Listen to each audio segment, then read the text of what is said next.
Death is love, at least according to Karen Greenlee. Stick around.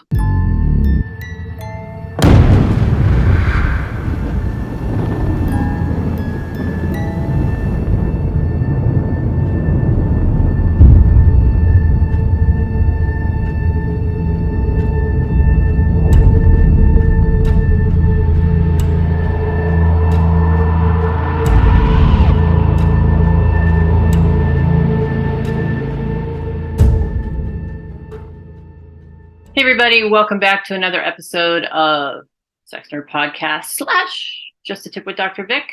My name is Dr. Victoria Hartman, and today we're going to do a little bit of a different deep dive into who is more commonly known as the unrepentant necrophile, Karen Greenlee. The main reason why I want to do an episode on Karen Greenlee is not only because she's being included in my next book, the cover of which you can see right over here, but also because an acquisition of a particular artifact created by Karen Greenlee has been approved for inclusion in my book, as well as potentially an exhibit at the Erotic Heritage Museum in our Blacklist Art Gallery.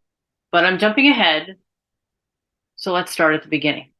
Now, Karen Margaret Greenlee is known as the unrepentant necrophile, but also because of the high body count that she has accumulated, at least when she was still in the public eye, or at the very least in the public. She's disappeared and hasn't been heard from for at least 2 decades.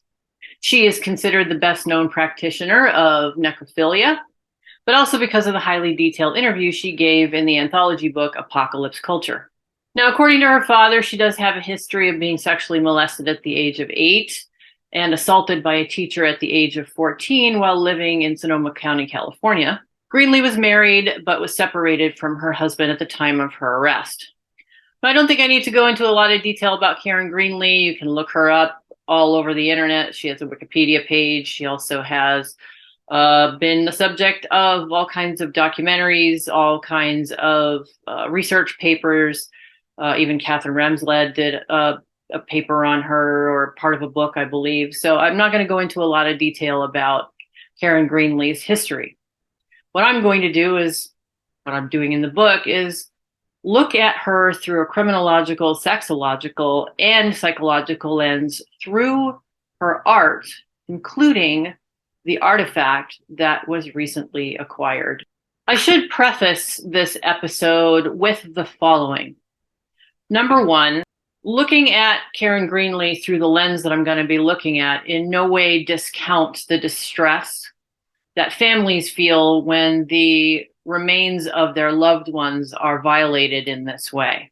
It is well known that in the mortuary business, the sacredness of the dead is paramount to how bodies are processed and prepared for burial. That's a very important part of the death ritual and process for families as they say goodbye to their loved ones. Secondly, I think it's worth noting that there is discussion, not only amongst scholars, but also in the court system, whether or not a corpse can consent or not, or if the act of necrophilia is a consensual or a non-consensual one on the part of the deceased. Some courts have argued that if the deceased was not going to consent in life, then they cannot consent or would not consent after their death. There are also some courts that have found that the deceased are an inert entity and therefore consent is a moot issue. The rulings in courts have been contradictory, and that is still an ongoing conversation. There's also, of course, the risk of bacteria transmission and other pathogens from the deceased to the living to consider when discussing necrophilia. Now, I'm going to focus on the cultural impact of Karen Greenlee and her activities, specifically on 2 stories. Now, the reason I'm focusing on these 2 aspects of the cultural impact of Karen Greenlee is because I want to do a comparison between those and the artwork that Karen has put out, including this artifact that the Erotic Heritage Museum has now acquired. Firstly, I want to state that both the film and the short story come really, really close in accurately depicting Karen Greenlee's psychology and her perspective on death, romance, sexuality, etc. They're very, very, very close. But there's a distinction between the story and the film and Karen Greenlee's perspective, at least as it can be interpreted through her artwork. Now, in both the story and the film, death is not so much the subject matter of the individual that's portraying a representation of Karen Greenlee. It takes the form of she's in love with the spirit of the deceased, and it comes in the form of a white light that she sees in both the story and the film.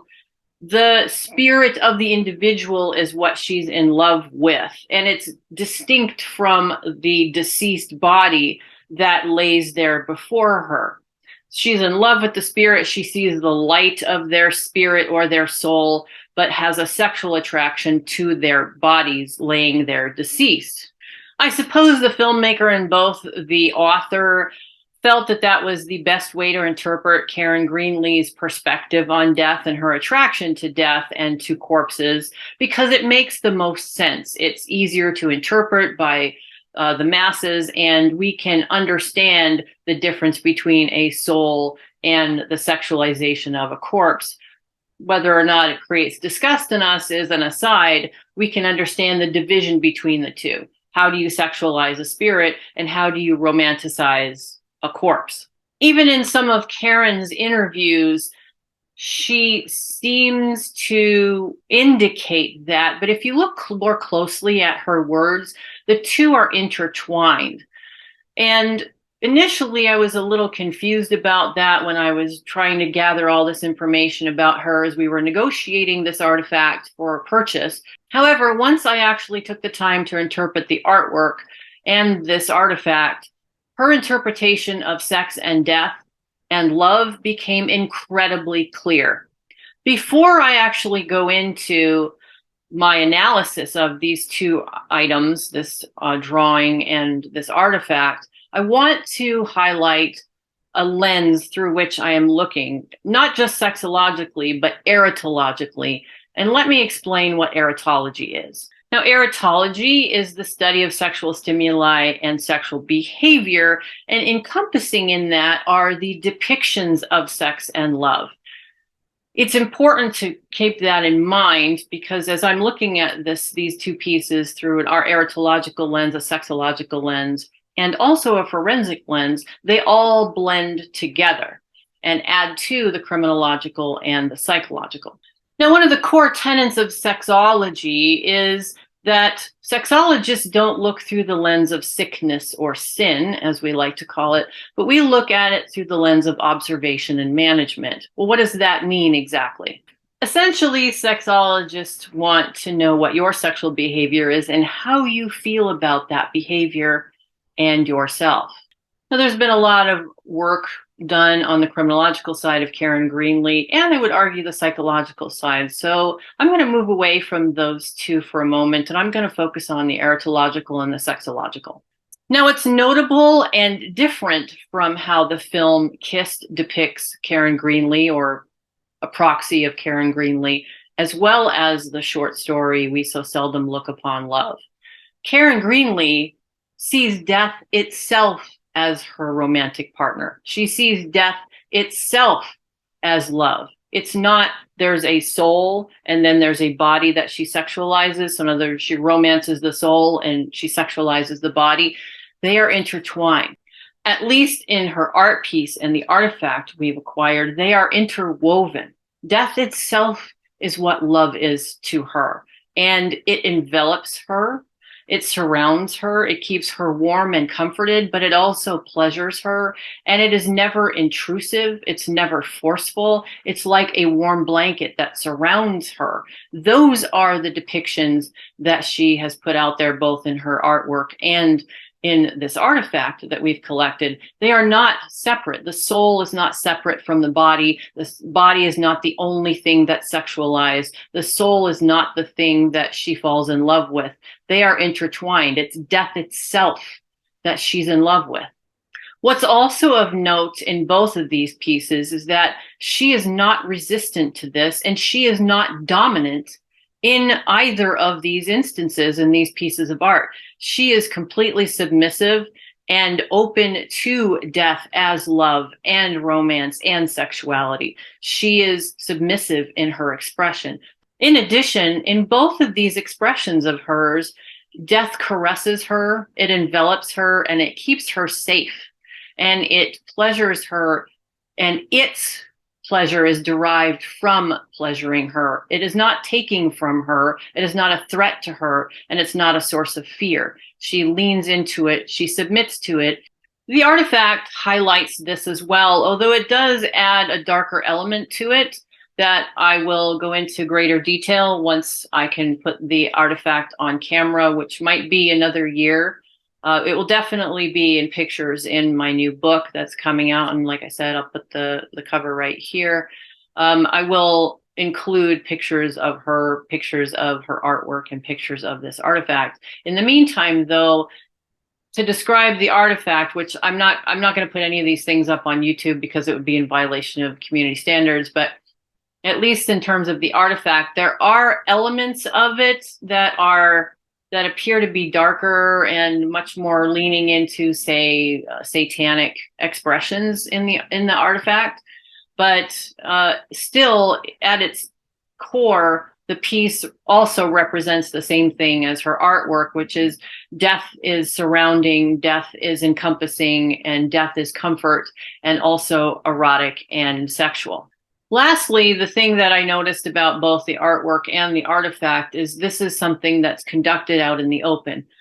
Neither her artwork nor the artifact indicate any kind of shame about her necrophilia, and that was the subject of much contention when she did a show for Sally Jesse Raphael back in the 90s, and they ended up not actually showing it because she was unrepentant and refused to have any shame about how she sees herself. And having examined her artwork as well as her artifact, I understand now much better why she was unrepentant. It's because she sees death as love itself. I suppose the best summary that I could give where Karen Greenlee is concerned, having now examined her art and this artifact through a sexological, erotological, and psychological lens, is that for Karen Greenlee, death is not a light in the dark. The dark is what shines the brightest. It's the darkness that shines for Karen Greenlee. As I said, this artifact will be featured in the chapter on Karen Greenlee in my book, The Sexual Art of Serial Killers. And I'm including her in this book as well as one other individual as honorable mentions. Neither are serial killers, but they are either notorious in and of themselves, or they are, in the one honorable mention, an incredible artist, and I think deserved to be included in the first book. So both of them will be at the end of the first book, and you can get that book hopefully by the end of this year. Now, if you want to see more from Greenlee herself, she contributed a chapter to the Gospel of Filth, detailing the history and occult of influences of extreme metal band Cradle of Filth. She was also interviewed in the book Apocalypse Culture. I suppose if you were to apply a typology to Karen Greenlee, she would most likely be considered a romantic necrophile. However, I don't think that adequately covers how she expresses herself and the way that she views her sexuality, especially as it's interpreted through her art in this artifact. So Karen Greenlee is an interesting individual from that perspective. And I suppose the takeaway that I have from it, like I said earlier, is for Karen Greenlee, death is love itself. Thank you so much for joining me on this episode of Sex Nerd Podcast / Just a Tip with Dr. Vic.